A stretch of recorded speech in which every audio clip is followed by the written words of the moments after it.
Welcome back to the program, and in today's edition of our week-long series on food security, we're looking at how the climate crisis is also a hunger crisis. It's especially heightened in countries which are water scarce and have little arable land, such as the UAE. The Emirates has set a national food security strategy that aims to make the UAE the world's best in the Economist Global Food Security Index by 2051. It currently ranks 35th. The strategy includes developing sustainable food production, enhancing local production and diversifying food sources. I spoke to the UAE's Assistant Minister for Economic and Trade Affairs, and he explained the myth of self-sufficiency for countries like the UAE that import a majority of its food needs.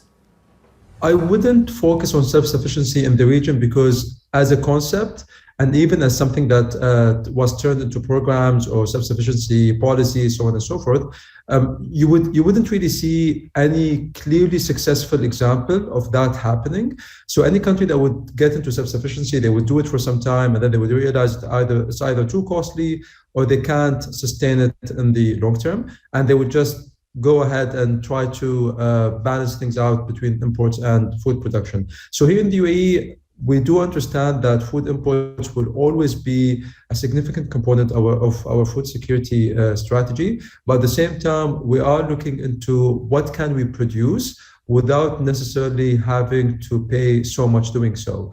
So yes, we will continue to import, but then what kind of food can be produced here at a reasonable cost and is accessible to the population?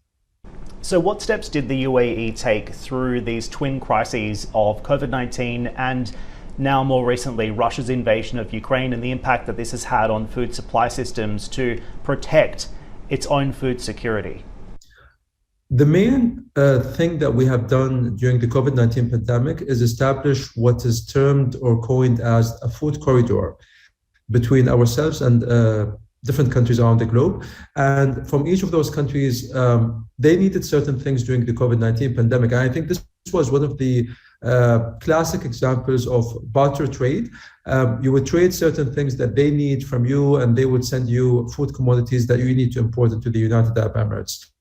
And that kind of concept was developed further to serve us even better moving forward as a bigger component of our food security strategy, rather than it just being a small part or something that we use as a contingency plan during the COVID-19 pandemic. So that has been one major component of our food security strategy, or is part of our food security strategy moving forward.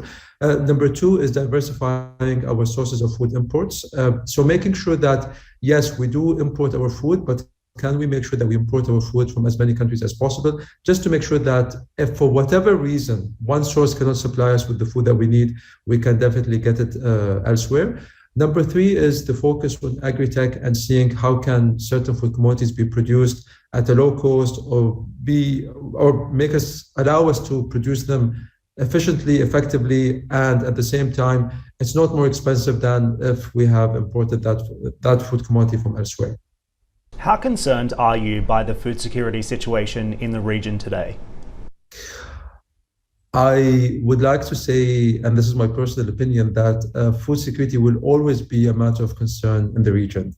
And the reason why this is the case is if you look at the connection between food prices and food rioting or food protesting or bread rioting in the region, you would see that there is quite some sort of a correlation, not necessarily a causation, but definitely a correlation between food prices going up and things taking a whole different direction in the region. And once you see this and you're aware of this, you need to be focused on how can I make sure that I mitigate such a risk and stabilize the region as much as possible, because as a country like the United Arab Emirates, you cannot be or continue to be stable and to flourish in a region that is unstable. And so when we look at our food security, we also look at our food security as part of the region's food security. And our focus also on food security is making sure that the region is able to be food secure, just to make sure that the region overall is stable and not just one or two countries in the region.